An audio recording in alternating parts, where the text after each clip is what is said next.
মুজাম্মেল ভাই কান্দের ভাই ভাই আমার বুঝতে বাকি নাই, আপনি চলে দরবারে আসলেন। দরবারে আসার পর মুজাম্মেল ভাই সবাই নিয়ে আপনার উজু করলেন, উজু করে হুজুরের সাথে দেখা করবে। ড্রাইভারও আছে সাথে, এরকম লাইনে ড্রাইভার তিনজনের পিছনে দাঁড়িয়েছে। ড্রাইভার দাঁড়ানোর পর মুজাম্মেল ভাই এক নম্বর সামনে দাঁড়িয়েছে, নালিশ নেবে জাকিরদের হুজুরের কাছে নালিশ দিব। জানলার করে যখন দাঁড়াইছে, দাঁড়ানোর পর এরপরে তাকায় দেখে ওই ড্রাইভার সাহেব একটা চিৎকার মেরে কয়, মুজাম্মেল মামা, ও মামা, ওই যে লোকটা হুজুরের মধ্যে বসে আছে এই লোকটাই তো আমারে বলছে বাবা এই বিলে গিয়া এভিটাকে তাইও ওই লোকটাই তো আমার আলফারি করে আমাকে পার করে ছেড়ে বলো আল্লাহু আকবার। কেবলাগান হুজুর বুঝতে পেরে উজরা থেকে উইটা আড়ালে চলে গেছে। এরপরে পরেক্ষণ পরে চলে গেছে সবাই খানা খেয়ে আসলেন। এরপরে মুজাম্মেল ভাইকে ডাকছে, মুজাম্মেল ভাইকে দেখে বলেন, মুজাম্মেল বাবা, কোন মুজাম্মেল, ওকে নিয়ে যাও, ও তো শরীয়ত সব প্রকাশ করে দেবে। সত্য বাবা, বাবা এটা শুধু এটা মুসলিম মুরিদের খেলা বাবা। আমার মুরিদ বিশ্বের যে কোনো প্রান্তে থাক, কোন বিপদে পড়লে আপনার মুর্শিদকে স্মরণ করার সঙ্গে সঙ্গে আপনার মুর্শিদকে স্মরণ করতে দেরি, আপনার মুর্শিদ হাজির হতে দেরি নাই। তাহলে চিন্তায় বলো আল্লাহু আকবার। এরপরে ড্রাইভার বারবার বাবা না, আমি ওই লোকটাকে আমি চিনে রাখছি, আমি বলতে পারি নাই।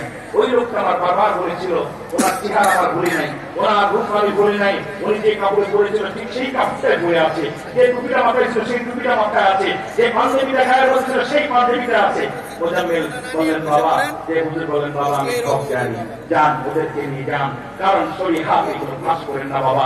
কিছু বিদ্যা হযরত আলী রাদিয়াল্লাহু বলতেন, আমি দুইটা বিদ্যা অর্জন করেছি, একটা বিদ্যা যদি আমি বলি আমার গলাখানা পড়ে যাবে, আর একটা বিদ্যা আমি বলেছি সুতরাং রাহমাতুল লিল আলামিন ছিল কোথায়? মদিনার শহর, আলী মদিনার দরজা ছিল শরীফুল হযরত আলী, উনার কাছে বিদ্যা ছিল দুইটা বিদ্যা, একটা বলতো একটা বলতো না। শরীয়তের আলাদা, তরিকাতের এমন এমন জ্ঞান আছে, এমন এমন কথা আছে যা বলতে গেলে কষ্ট হয়, বলতে হবে তাকে যারা চিনতে পারেন নাই আপন পীরকে অনুরোধ করবো একবার হলেও বিশ্ব জাকের মঞ্জিল 2025 সালের মহাপবিত্র শরীফের এক লোকমা তাবারক খেয়ে আসবেন। যাওয়ার দাওয়াত দিলাম, আপনাদের অনুরোধ করি। আর গাড়িবারে পাকার সময় নাই, এমন মুর্শিদ ভাগ্য গুণে পেয়েছি, এমন দয়াল ভাগ্য গুণে পেয়েছি। আল্লাহ যদি দয়া করছে এই জন্য পেয়েছি। এই দয়া যদি অন্য দেশে হতো যেতে পারতাম না, যেতে পারতাম না। কারণ আন্তর্জাতিক হুজুর যখন ঢাকা বিভাগের মানুষ বলেছিল, হুজুর আপনি ইন্তেকালের পরে আপনার মাথারটা আমরা বনাঞ্চল বানাবো, সোনার রূপা দিয়ে ভরিয়ে দেব। কেবলাজান হুজুর হাওয়া করে কেঁদেছিল, বলছিল বাবা ঢাকা বাংলাদেশের রাজধানী, এখানে অসংখ্য ধনী মানুষ থাকে, দামি মানুষ থাকে, শিক্ষিত মানুষ থাকে।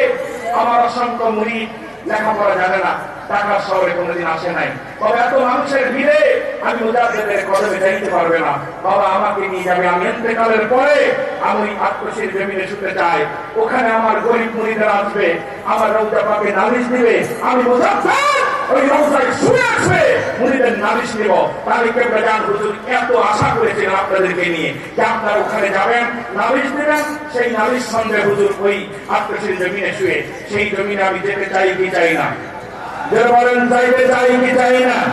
ওরে এত আলো কোথায় ছিল তুমি আসার আগে, আগে বলো এত আলো,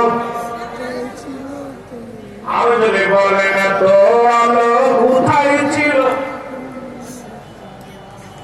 দূর দেশে কেউ যদি পড়ে পড়ে ঘুরি পাপে, আকসারিয়া যদি দেখে বাবা বাবা বলে, তোমার কুদরতি হাত যাইব ছুটে, বাবা কুদরতি হাত যাইব ছুটে, হাত মারি বাড়াবে আগে।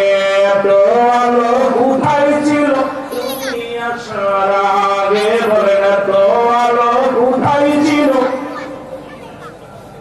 যেদিন তোমায় রাতে রশিতে কেউ না খুঁজে পাবে, হাতের শিরোই মাটি সেদিন সুগে ফেটে যাও।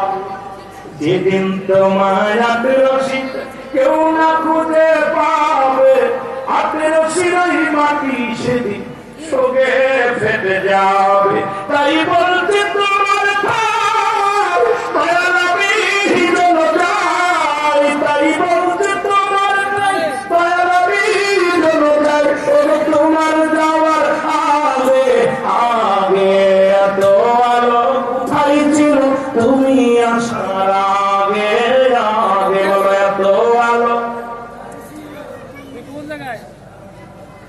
আহা সুতরাং আমরা